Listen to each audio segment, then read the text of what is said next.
Today, I want to talk about getting fired, financially independent, retired early. This is something you've probably heard about a lot. It's something that I've actually known about for at least 10 years or however long Mr. Money Mustache has been operating his awesome blog. It went from being a very obscure concept that I thought that was interesting to something that I actually am very deeply invested in right now. And I truly understand the way the concepts work, and I'm trying to make it work for myself. We're going to talk about a couple things. We're going to talk about what it actually means to be financially independent, and we'll talk about a few ways that we can change our mindset to really start to understand what it actually is.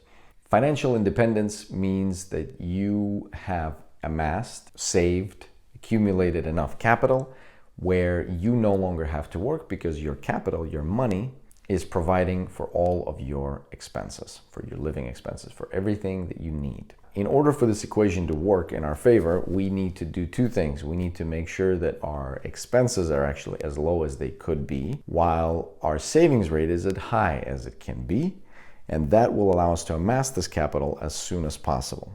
It took me many years to understand actually the concept, even though the concept is extremely simple. The concept is that actually working for money, not doing necessarily the things that you love, the things that you're passionate about, and investing your very limited time in work that you need for your expenses is not the best use of your time, and it is not the best way to actually be happy. And being happy is not something that we are actually taught how to do in schools or really sometimes by our families or parents. And being happy is a very good aspiration for a life well lived, as opposed to amassing wealth or power or whatever else. So if you really are trying to optimize for being happy, then it makes sense that you should spend a lot of your time doing the things that you love, or learning about other things that you could enjoy, or being with the people you care about. And so in order to do that, we need to be able to pay for some certain essentials like housing, clothing, food, etc., etc. Those expenses, the higher they are, the more difficult it is going to be for us to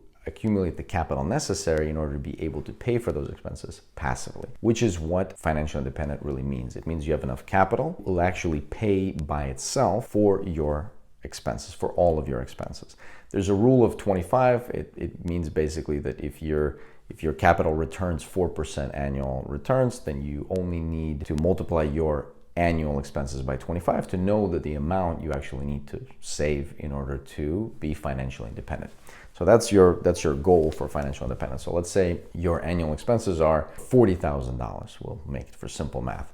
$40,000 multiplied by 25 is $1 million. That means you're going to need to put away $1 million. Does not mean you need to put it under your mattress or a checking account or something like that, but it does mean that all of your investments have to total about $1 million in order to be able to generate $40,000 for you per year, which will cover all of your expenses in perpetuity, allowing you to live a life of luxury because you are going to be free. You're not going to need to work. You can if you want to, and you absolutely should. You should be working on things again that are your passion, that you're excited about, and that bring you happiness ultimately. So again, let's talk about what we actually need to do. Our goal is to reach financial independence, is to accumulate enough capital where it can pay for all of our expenses.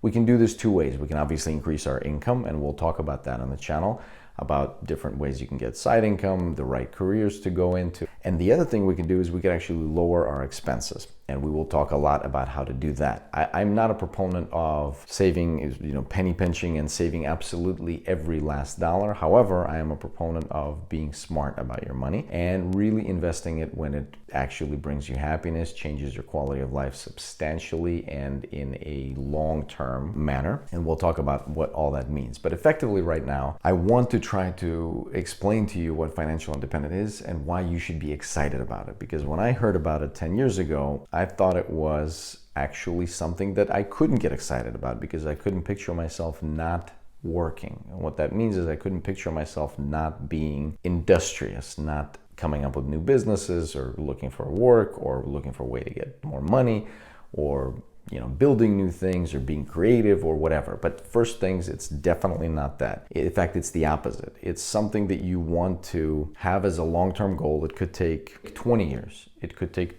30 years, but it could also take 10 years, it could take 5 years, and we'll talk about how to get all that done. By the way, I'm not selling anything. There's no courses, nothing like that. This is just a journey that took me a long time, and I wish that I would have started on this path 10 years ago. I actually have a good friend of mine who told me when we were just coming out of high school about his plans, what he wants to accomplish financially, very, very conservative by the time that we are 30 years old. I laughed at those plans because it was so far away. It seemed insanely away, 10, 12 years away. And I thought that I would be able to accomplish so much by then that it's just incomprehensible for me. And that's understandable at 18 years old to think that, because when you're 18, 12 years is basically 60%. 12 years when you're 18 is 60%, 66% of the life that you've already lived. So it seems like an enormous amount of time. However, he had the right idea, and I actually think that he was too conservative in what he was trying to accomplish. But I think he absolutely had the right idea in terms of saving and getting the point that the more you save, the faster you can accumulate the capital, the faster you can actually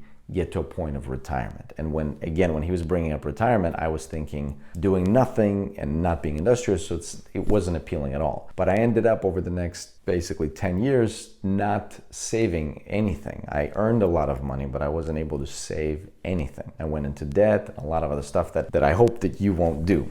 And the point that I want to make here is that it can be very exciting, can be very rewarding to go on this path to get to financial independence. And it only gets better from there, because then the world is open to you in terms of what you could do and the things that you could learn, the things that you could get excited about and get passionate about. Because during this time, in order to accomplish this financial independence, you will have had to learn a lot of things and to put your mind to work. And all of these things, all these abilities will be very useful for you when you actually reach financial independence. All I want to do today is just to explain to you what the concept of financial independence is and the two things we're going to need to do to actually get there. What I would like to do is to make the concept more interesting to those of you that may be extremely motivated. If you are extremely motivated, you're always working on business ideas, or you're looking to get the highest paying job, and you're extremely aspirational, you want to accomplish a lot, you are extremely hardworking, I want to get you to think about this concept early on rather than later. It does not mean you have to work not as hard. It does not mean that you have to change your approach to how you think about work. You can still work those 80, 100 hours, weeks. God bless you. I absolutely encourage it. Do it. But I want you to keep the goal in mind, financial independence, so that you're in a position to stop doing everything if you don't want to do it. And again, that does not mean you should drop everything that is very difficult or that's not going right. No, that's not what I'm saying. I'm saying that life happens as you make those plans. And so those of you that are maybe out of high school or out of college or there now, you actually have the power of time on your side, so you can actually put compound interest to work for you earlier, which is absolutely awesome. Again, that doesn't mean that your target should be accomplishing this financially independent piece, amassing $1 million and that's it. No. If you want to build big companies, you want to go for extremely high-paying CEO jobs, or you want to, help make the world a better place, do all those things.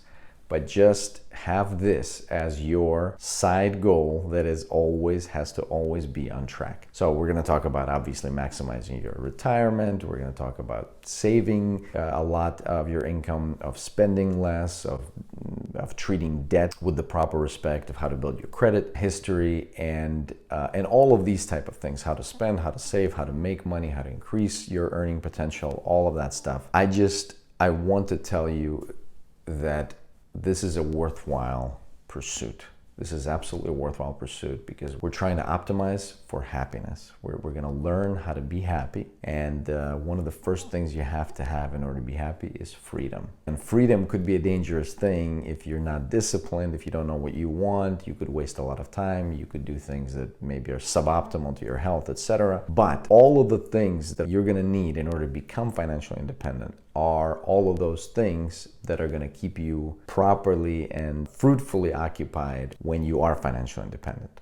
Discipline, delayed gratification, understanding cost and benefit, understanding true priorities of things, people, and relationships, and again, optimizing for being happy as much as possible, leading productive, happy lives where we help others. I think one of the most powerfully rewarding things is to help others. When you help others, if you've done even a small thing, you hold the door for someone, or you help someone get the groceries to the car, you feel good. And that's because humans are social animals that are rewarded for working in groups. Now with obviously with the internet, mobile, YouTube, all of these platforms give people the ability to help each other in ways that we weren't able to do before. And I think this is an extremely powerful thing. And again, not something that you can do if you are not already taking care of yourself. Just like in the airplane, you put the mask on yourself first. So you got to get financially independent first so that you can then make the world a better place for everybody else, for yourself, your family. Do things that you're excited about, do things that you're passionate about, uncover new passions. And this thing takes a long time to accomplish. So check out the other videos on first steps and how to get started with this. For now, I just wanted to give you the high level view of what it actually means and why it's a worthwhile pursuit. Thank you very much.